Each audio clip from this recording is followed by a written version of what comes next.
Hello, I'm John Molesky, and this is Wilson Center Now, a production of the Woodrow Wilson International Center for Scholars.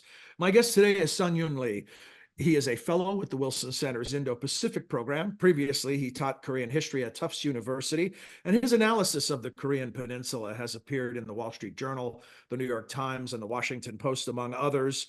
Yoon is also the author of the book The Sister, the extraordinary story of Kim Yo-jong, the most powerful woman in North Korea. One reviewer said about the book, it's essential reading to understand the nature of the world's most tyrannical and reclusive regime. Yoon, welcome. Thank you for joining us. Thank you very much for having me, John. So you're working on a project at the center where you're going to dispel some myths and misconceptions about North Korea. And I thought we can dive into that. But before doing that, I wanted to ask you about the conventional wisdom, the way we always talk about North Korea as the least transparent country on the planet. As that reviewer who I quoted said, that was Max Boot, by the way. He said the world's most reclusive regime. Does it live up to billing? It does. North Korea is the most reclusive, isolationist, not literally, but figuratively speaking, it is the most closed, most isolated state in the world. And that's by design, of course. The people of North Korea are also the most systematically basic information, facts, truths, deprived people on earth. And that's very much by design of the state.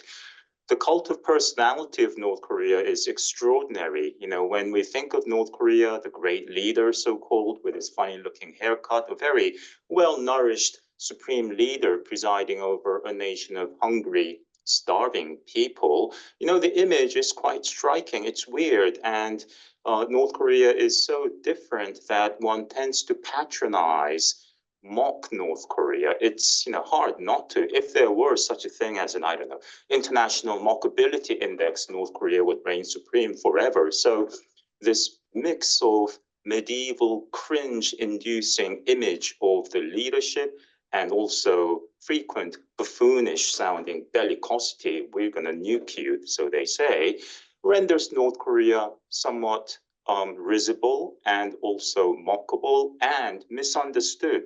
We tend to patronize North Korea, but we shouldn't. We have to take them seriously. The whole idea of a tech-based world where everyone is connected and there's access to all kinds of information, good and bad, how difficult has it been for North Korea to maintain this level of isolation in a world where technology seems to penetrate just about any barrier?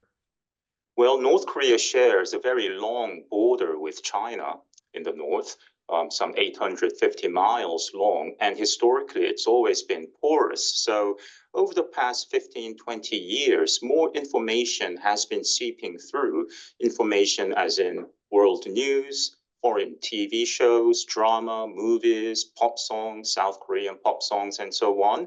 So in the border region, North Koreans have better access to information about the outside world. But in the rest of the nation, you know, it's still very much sort of the Middle Ages, Dark Ages. North Koreans have really no comparison.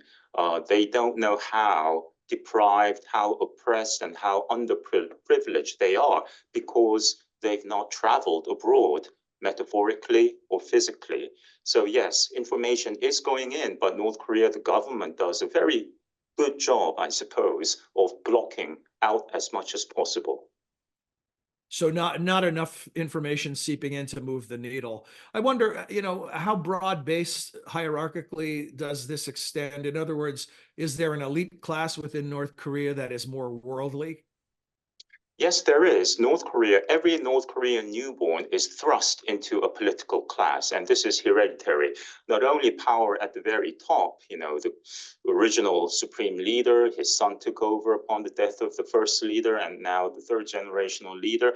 Not only is power handed down to the next generation, but for the rest of the population, also misery, oppression, starvation, and so on. So it's hereditary. And in Pyongyang, in the capital city, one does not get to travel freely to North Korea's capital city. Most North Koreans have never had that privilege. But in the capital live the descendants of the first generation revolutionaries, the comrades of Kim Il-sung, the founder of the state, and their progeny. So yes, they are elites, they are cosmopolitan, they know about the outside world. At the same time, they have an arresting, a compelling need to toe the party line and please the supreme leader because they have an incentive, of course, to protect their own interests and privileges and perks. You'll recall 7 or 8 years ago, North Korea dominated international headlines. There was the entire schizophrenic relationship between Kim and Trump at the time, back and forth between love letters and summits and threats of shock and awe. And now, all these years later, the world has turned its attention, understandably, toward Ukraine and to Gaza. Has this benefited the regime in North Korea? Has this allowed them to fly under the radar, so to speak? You know, historically, Americans have regarded North Korea to merely react to what the mighty United States says or does. We remember President George W. Bush referring to North Korea as one of the axis of evil, along with Iraq and Iran, in his State of the Union address in 2002. Well, North Korea does not just react to what big powers say or do. They have agency, they have a strategy, and they go through cycles of graduated escalation, acting crazy and sounding crazy too. But then they all of a sudden dramatically resort after a period to a post-provocation peace ploy. And it's quite dramatic because the formerly crazy sounding North Korean leader comes out, smiles, beaming, shaking hands with world leaders, and effects a dramatic image makeover. So when we saw this in 2018, Kim Jong-un sending his sister to South Korea for the Winter Olympic Games, and then proposing a summit meeting with President Trump and meeting with President Xi of China in March, and then President Moon of South Korea in April, and so on. To me, it was like Rambo 4. And by the time you've seen Rambo 3 or 4, you have a pretty good idea how this movie ends. But much of the world at the time wanted to believe that this time it's real. They're serious about denuclearization and rapprochement and reconciliation and all those sweet sounding things. But I don't think that's been the case. About that crazy thing, Yoon, how much of it sounds as if, and I don't want to put words in your mouth, that what you're describing is almost performative politics, crazy like a fox, for effect, playing potentially to an internal audience as much as they are playing to an external audience.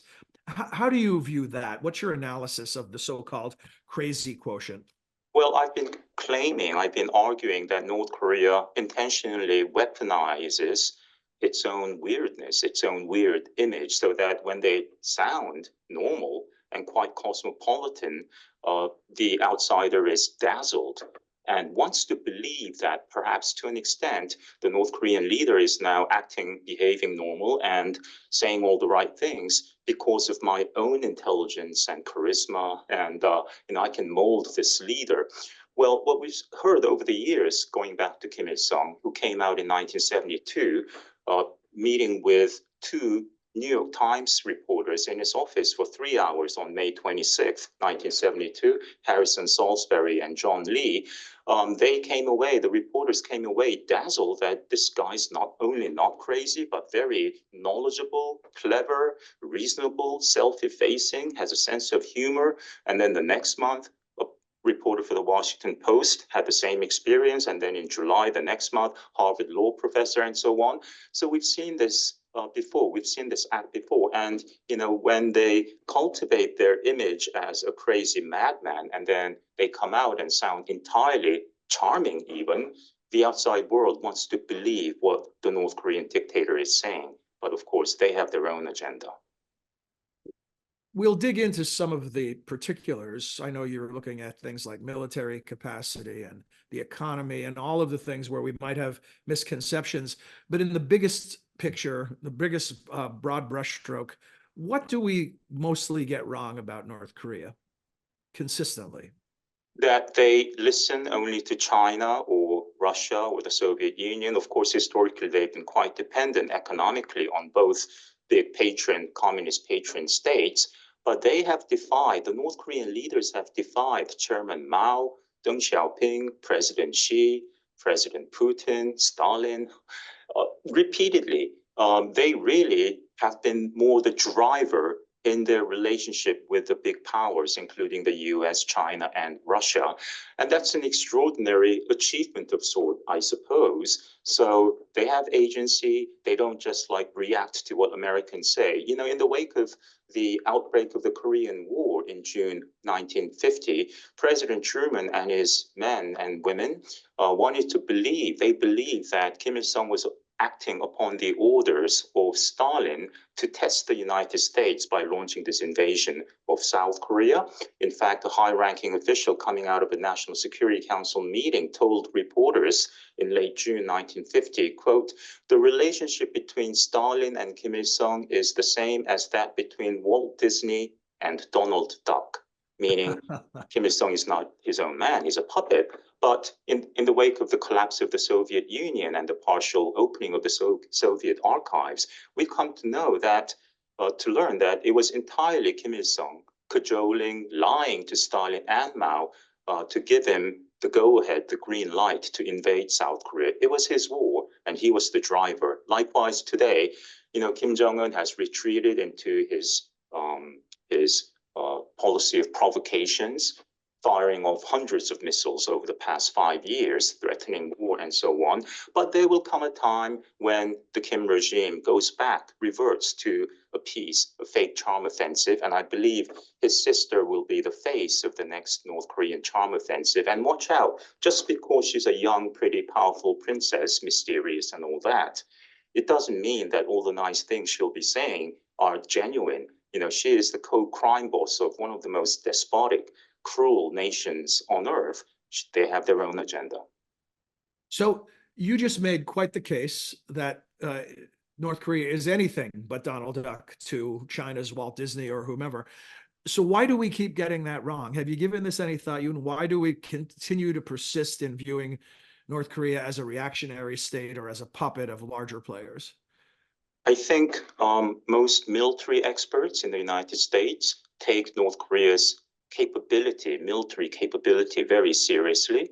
We know what they're capable of, and we also know that North Korea has, during the Cold War, launched literally thousands of small-scale and often lethal attacks against South Korea and US troops in the region, in South Korea and in Japan, killing many Americans during the Cold War. So the military experts take North Korea's military capability very seriously. But again, you know, in democracies where leaders come and go via elections, likewise in the government, in the State Department, for example, you rotate every few years. So you have to learn quickly on the job. Whereas in North Korea, those people who've been watching the US handlers or experts, so-called, they've been at it for 30 years, in some cases 40 years. So that's an advantage for a hereditary dictatorship, a totalitarian state, in terms of strategy, in terms of trying to ascertain what the adversary is thinking or plotting.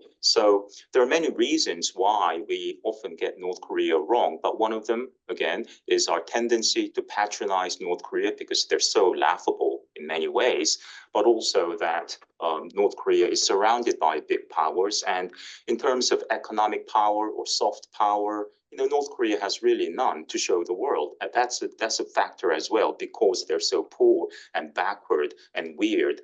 It's hard not to patronize North Korea, I admit. Well, you talked about their military capacity just now. Another power that comes into play in geopolitics is soft power. What can you tell us about North Korea's culture and what we might understand or misunderstand about that? Well, you know, Korea was a united country under a single polity for over 1,000 years, even during the Japanese colonial occupation in the first half of the 20th century, and then was abruptly divided. It was to be a temporary division, and Korea was partitioned at the 38th parallel north by the principal victors of the biggest war in history, the United States and the Soviet Union, primarily to facilitate the surrender, giving up arms, weapons by Japanese troops dispersed throughout the peninsula. So in the meantime, over the past almost 8 decades of division, North Korea has emerged as one of the strangest countries in the world. It's so unique and unconventional. I often say North Korea is uniquely unique. And every time I say that, I see my British Church of England primary school grammar teacher, wincing in pain. Did I teach you unique is an absolute adjective? There's no more unique or less unique. Anyway, North Korea is very different, and the culture of North Korea is so strange and so cult-driven. You know, the supreme leader is almost infallible, inviolable. He's almost like a god in the North Korean narrative. So some people say the entire population of North Korea, some 25, 26 million, is a cult or is a religious group. And therefore, North Korea's state ideology is one of the biggest religions in the world. I don't take that view, but North Korea is truly very, very different from the rest of the world on multiple dimensions. The whole idea of a monolithic regime or of this command and control, total control of the entire country, do those ideas stand up to scrutiny, or do they fall into that category of possible myth? In North Korea, you need a special travel permit. You need to apply for one at the local police station to go from your hometown to the next town over. And historically, there have been random nighttime inspections. People, security guards show up in the middle of the night to see if there are any unauthorized guests sleeping over, to see if anyone's been watching DVDs or VHS tapes, remember, watching foreign movies and so on, shutting off the electricity so that the tape gets caught in the player and so on. So the level of control over the population by North Korea over the past 8 decades is unprecedented. It's much more extreme than the Soviet Union under Stalin or China under Chairman Mao. It's really, the next level of control. Even during the Japanese colonial era, which was very brutal, a brutal occupation, there was some semblance of basic freedoms. You could choose where to live, which school to send your kids to. You could travel abroad, travel to China, to Russia with proper documentation. You could listen to foreign radio broadcasts, read foreign, magazines, even, have your own free press, newspapers. You could certainly barter for food. You could make money, accrue private property and wealth. Well, under North Korea's leaders, none of that has been allowed over the past 75 years or more. So the level of control and oppression on the part of the vast majority of the North Korean population has been extreme and unparalleled. In terms of its place in the world, diplomatic isolation versus engagement, or whether or not it has clear foreign policy objectives or objectives beyond regime survival, what can you tell us about that? Well, in terms of the conventional indices of measuring state power, for example, the size of your territory or population, or your economic power, military power, soft power, and so on, well, North Korea faces great odds in competing with the other Korean state, namely South Korea, in all these areas, except for one, which is military power. North Korea, again, is a small population, maybe 25, 26 million, but maintains a 1.2 million men standing army, which is one of the biggest in absolute terms in the world, next to China, Russia, the United States, maybe India. So that is a hyper-inflated army for a small nation of 25 million people. And they do that because that's all they have: military power, the ability to shake things up in the neighborhood, export insecurity, issue threats, and harbor the wild ambition of one day incorporating South Korean territory and its people, effecting unification on its own terms. The Vietnam model is what North Korea has in mind. That is become, through graduated escalation, provocation, and threats against the United States and diplomacy, become an unbearable political burden for the US administration, and then sue for a peace treaty and compel the United States to withdraw US troops from South Korea, which would render South Korea more vulnerable. Although South Korea has a world-class military, South Korea has, of course, immeasurably more to lose in a war against North Korea. North Korea has very low regard for human lives, even the lives of their own people. So that's an advantage for North Korea. So North Korea has not given up on the campaign started by Kim Il-sung in 1950, invading South Korea.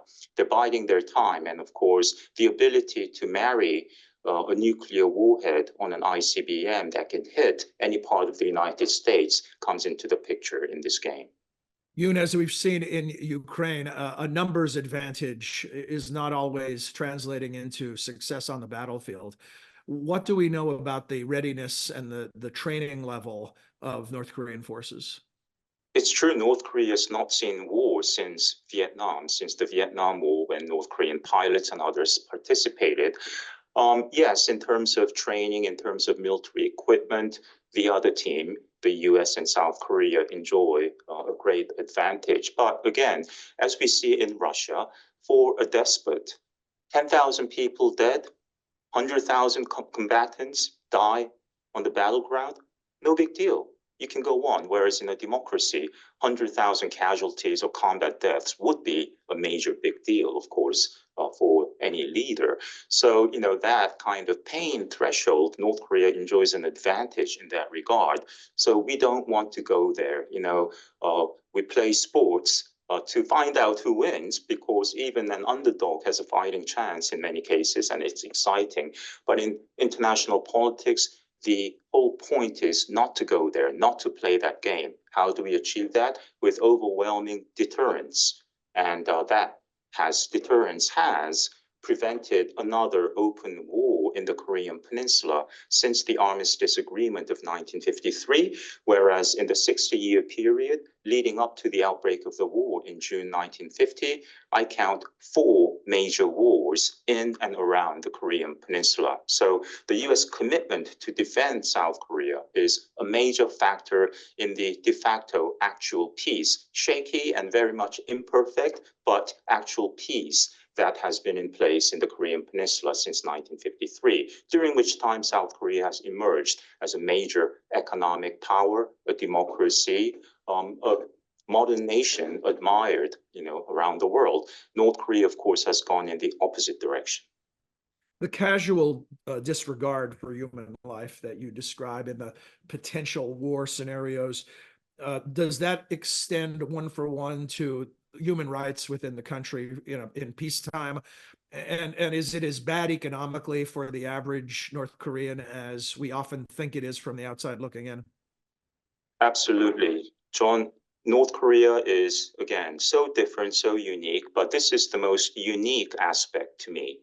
North Korea is the first and only nation that was industrialized, urbanized, had a literate population. There is no adult illiteracy in North Korea. In peacetime, that is, was not embroiled in a war, was not emerging from a war, yet suffered a famine. Let me try to be more pithy. North Korea is history's only industrialized, urbanized, literate, peacetime society to undergo a devastating nationwide famine, which North Korea underwent in the mid to late 1990s. It may have killed off some 10% of the population. This is an aberration. It's unique. Nowhere on earth at any time have we seen an industrialized, urbanized, literate society undergo a famine like that. And North Korea forever will remain unique in that aspect, I believe. And 30 years later, today, North Korea is among the world's top 3, top 4, always top 5 most food insecure nations, according to various reports by the United Nations.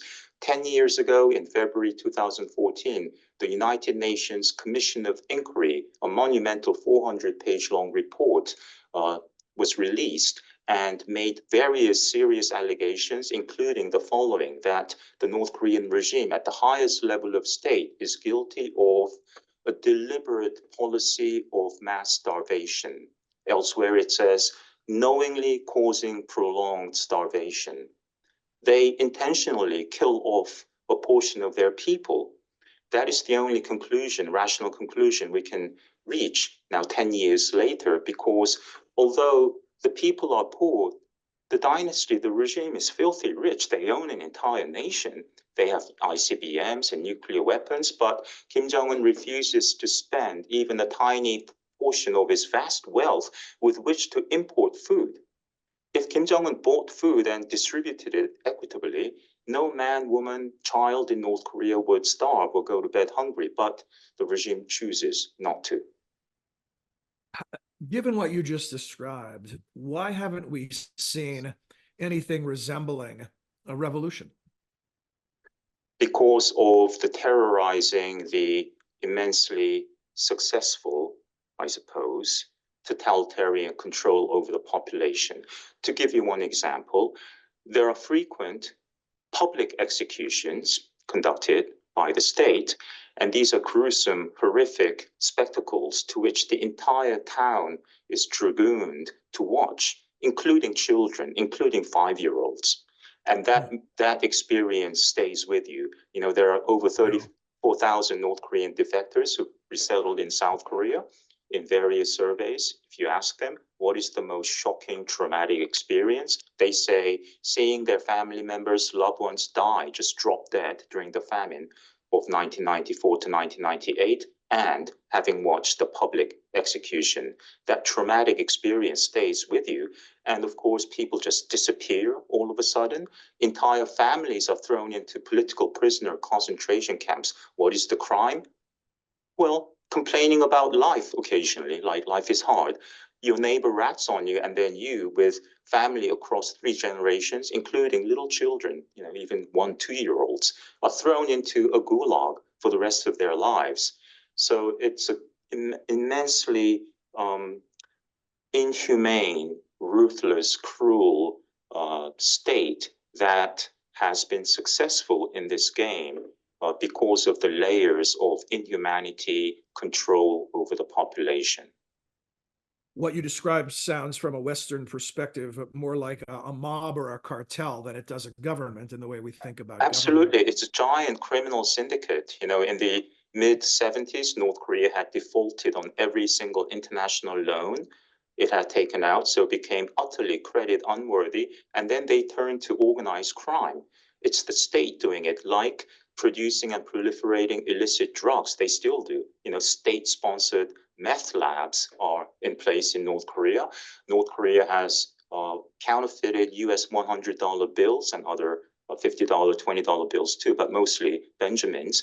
And the Treasury Department many years ago came up with a term, super notes, to refer to North Korean counterfeit $100 bills because they're simply the best in the world. And North Korean diplomats, dozens of them, have been expelled during the Cold War from Russia too, for blatant criminal activities like buying bulk alcohol and then, you know, duty free, and then reselling it on the market, black market, proliferating, you know, illicit substances, banned animal products like ivory and rhinoceros horns and so on. So yeah, it's like a giant mafioso mafia, you know, organization rather than a nation state, and that's also unique, a unique feature of modern day North Korea. When we talk about myths and misconceptions, geography looms large in the wiggle room we have, or the margin for error we have in getting it wrong or getting it right. South Korea doesn't have the luxury the United States has in that regard. You describe to us the difference in how South Korea sees North Korea versus maybe the rest of the world. You know, South Koreans of, let's say, my generation, I was born in the late 1960s when South Korea was literally one of the poorest countries in the world. And during the Cold War, during that time, South Korea was ruled by an authoritarian military man turned president until the mid-1980s when democracy finally took root in South Korea. During those years, the ideological conflict, Cold War mentality was very much in place. And we were taught in school to fear and to loathe North Korea, especially the supreme leader. But then in more recent decades, South Korea has gone in the opposite direction. South Koreans tend to view North Korea as sort of pesky, unwelcome, poor, distant relatives. Give them some money, be nice, and they'll go away, and they certainly won't try to do us harm. Oh, yeah, they built nuclear weapons because they're afraid of the mighty United States. That's just itching to invade North Korea. There's been no invasion by the US or retaliation even since 1953. So there is an element of unrealistic, sort of blasé denialism in South Korea. They don't teach you anything about North Korea in South Korean schools, can you believe, in middle school, high school.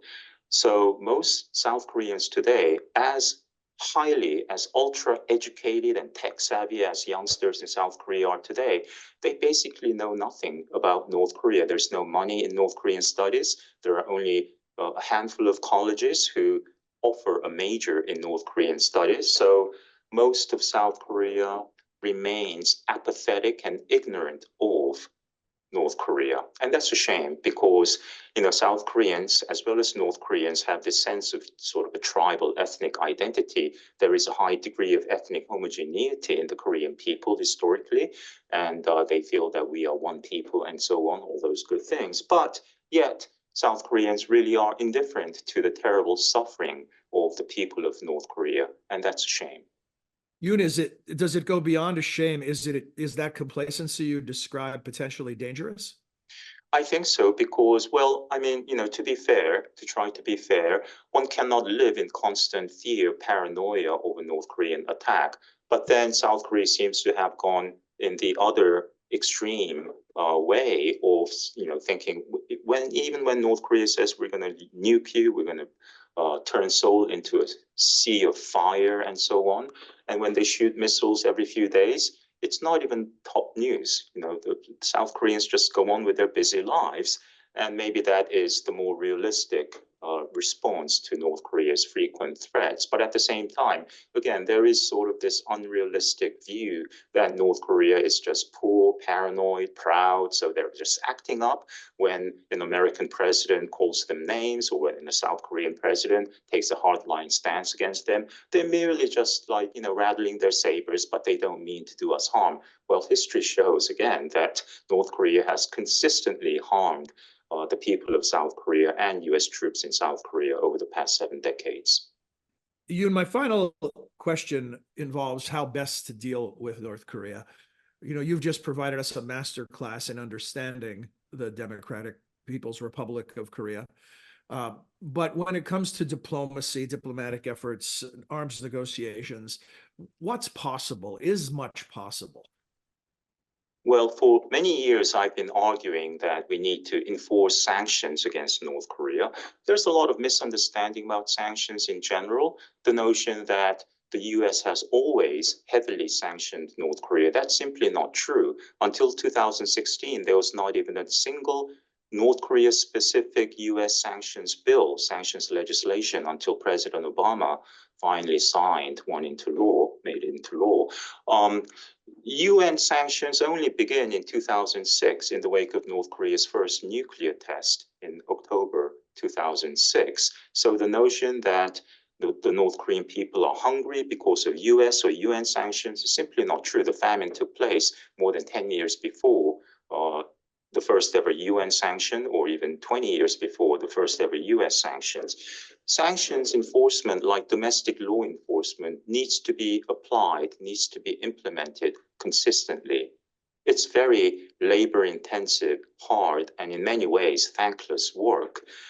Even the toughest laws on the books don't mean much if the law enforcement authorities don't surveil, monitor, arrest, build up a case against criminal organizations. Unfortunately, sanctions enforcement has become quite hollow since 2018 when Kim Jong-un came out and changed the mood, let's say. So I think it's very difficult to meaningfully enforce sanctions today, especially in this very different world that we're living in the wake of Russia's invasion of Ukraine in February 2022. Now Russia is brazen. China is not as brazen as Russia, but on the same side. North Korea is quite brazen in flaunting sanctions evasion.